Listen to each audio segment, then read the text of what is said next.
Do Senhor é que me vem o meu socorro, do Senhor que fez o céu e a terra. Salmo 120. Um bom dia. Desejo a você uma excelente segunda-feira e semana e que possamos permanecer na fé, esperança e caridade. Em nome do Pai, do Filho e do Espírito Santo. Amém.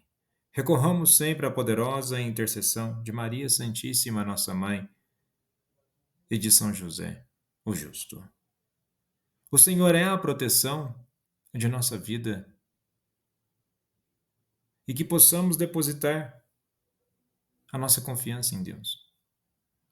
Mas depositar tal confiança não deve ser algo genérico, apenas de boca para fora, eu confio em Deus. Mas que verdadeiramente possamos desenvolver essa confiança no nosso dia a dia. Conforme temos na primeira leitura de hoje, ao exemplo do profeta Elias.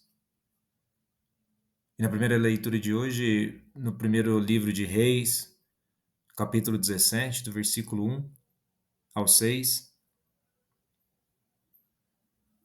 Elias, no contexto da leitura, ele depende unicamente da providência divina.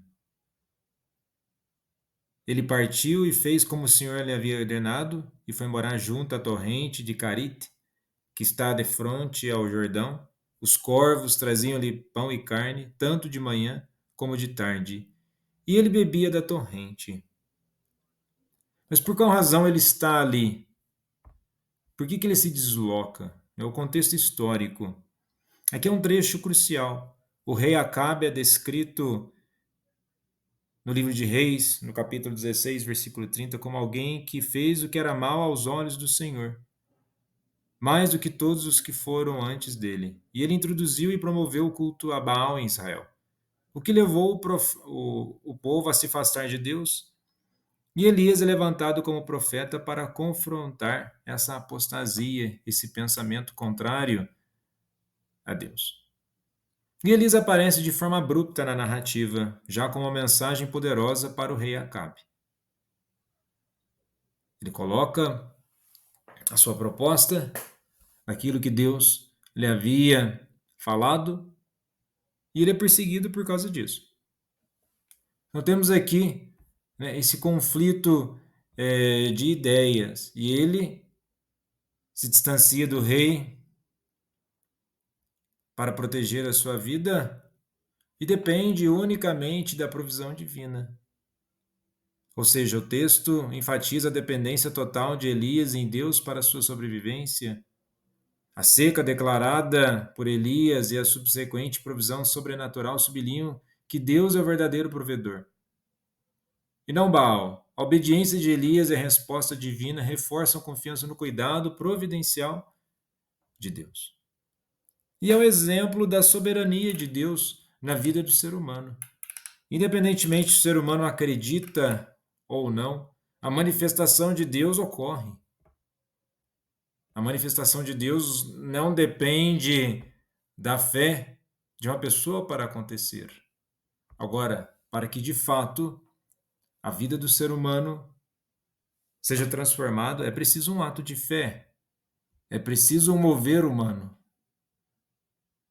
Mesmo o ser humano sendo criatura, ou seja, participando da criação de Deus, ele deve ter no seu contexto de vida, na sua moção interior, no seu desenvolvimento existencial, a busca pelo Criador.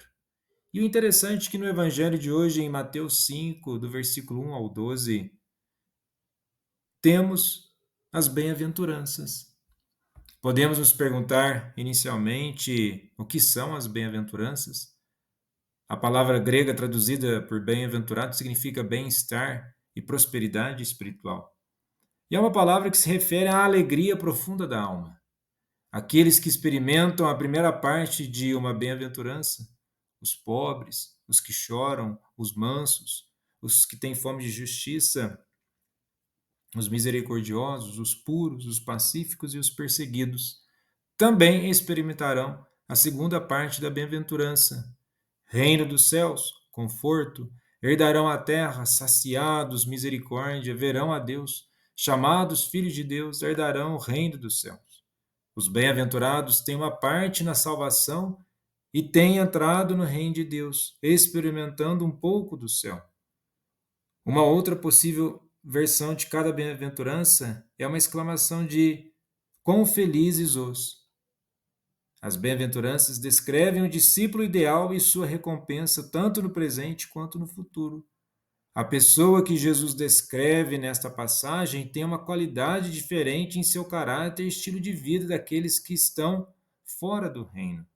Como uma forma literária, a bem-aventurança também é encontrada no Antigo Testamento, especialmente nos Salmos 1, 34, Salmo 65, Salmo 128, e os outros lugares do Novo Testamento, em João 20, do versículo 29, em Tiago 1, do capítulo 1, do versículo 12, e Apocalipse. Mas o que isso tem a dizer a nós nos dias de hoje? Nós estamos nessa busca de praticar as bem-aventuranças? Será que no nosso contexto de vida nós estamos desenvolvendo elementos espirituais para que de fato possamos experimentar as bem-aventuranças? Ou achamos que isso não é conosco, que a identidade nossa enquanto cristão não participa de um desenvolvimento espiritual? Devemos nos questionar sempre como que de fato, a partir daquilo que é proposto, numa lógica de fidelidade, nós estamos vivenciando. Porque caso contrário, nós corremos um sério risco de estarmos desenvolvendo, aqui entre aspas, uma religião própria, independente, sem o desenvolvimento de comunhão com Deus e na comunhão com a comunidade. Nós não estamos sozinhos, nós estamos com Deus e na vivência e na prática do reino, na caminhada com nossos irmãos. Jesus, manso e humilde de coração, fazei o nosso coração semelhante ao vosso.